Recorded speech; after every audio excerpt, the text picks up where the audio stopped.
Mexico, the tariffs go on, and I mean it too. And I'm very happy with it. And a lot of people, senators included, they have no idea what they're talking about when it comes to tariffs. They have absolutely no idea. When you have the money, when you have the product, when you have the thing that everybody wants, you're in a position to do very well with tariffs, and that's where we are. We're the piggy bank. The United States is the piggy bank. It has all the money that others want to take from us, but they're not taking it so easy anymore. It's a lot different. Our talks with China, a lot of interesting things are happening. We'll see what happens.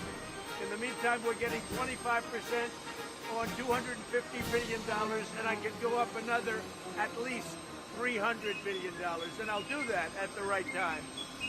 But I think China wants to make a deal badly. I think Mexico wants to make a deal badly.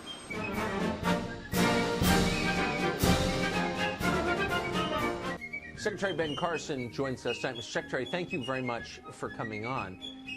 As you well know, Congresswoman Maloney called your proposal, quote, despicable, but it's my understanding that it's illegal for illegal aliens to be living in public housing in the first place, is it not? That's correct. Section 214 of the Housing and Community Development Act of 1980 specifically states that the Secretary of HUD is prohibited from providing housing assistance to people who are in the country illegally. So, for them to suggest that I should break the law, what is the real implication? That we can just pick and choose the laws we want to enforce and embrace? Of course we feel sympathy for people. Of course we don't want anybody out on the streets. But the real thing that is hurting people is our failure to address this immigration system, the rules that are drawing people here and keeping them here, and that are so unfair to American citizens who have been paying taxes and working here. We take in 1.1 million people legally through our immigration system, which is far more than any other country. And let that system work. But it can't work when we have all these perverse incentives which are drawing people here.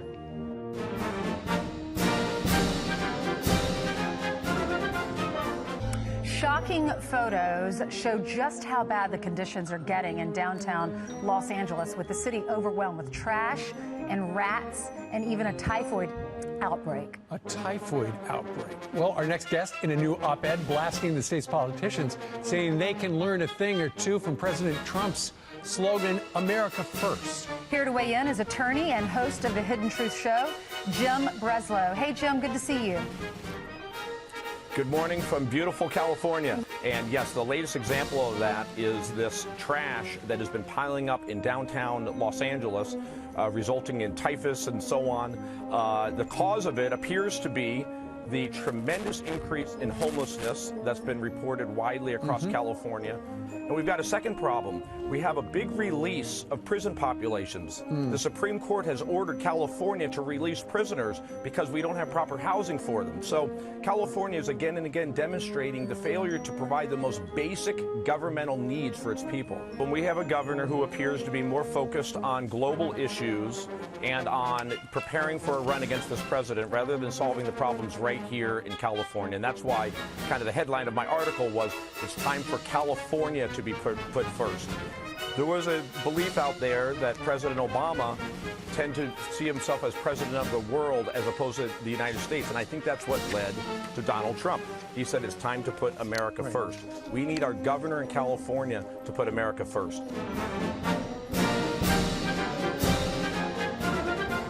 Democrat? Yep. Pollster? Yep. You worked on the Bill Clinton campaigns. You worked on the Hillary Clinton for Senate campaign.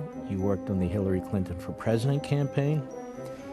And yet, you came to my attention, I think to attention of a lot of people, because you have persistently objected to the way this particular president is being treated. Explain. Well, I spent a lot of time with President Clinton, and I spent an entire year, 1998, on an impeachment that didn't happen and that tore the country apart. And I thought at that time, never again. And then I see all of those things developing again.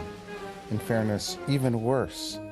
investigations of the president, of the campaign, of the administration, of the president's family, done with methods that were really meant to investigate people, not crimes, and things that seemed to me to go way over the bounds of the Constitution.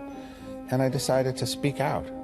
And so one day I'm actually at my kid's basketball game, and I'm saying, should I do this piece? Is anybody going to read it? And millions of people read this piece. So I said, you know what? If I can be a voice to stop this kind of thing, this kind of abuse, which we've got to remove from the presidency, no one can be an effective president or as effective as they could be if they're under constant threats and investigations.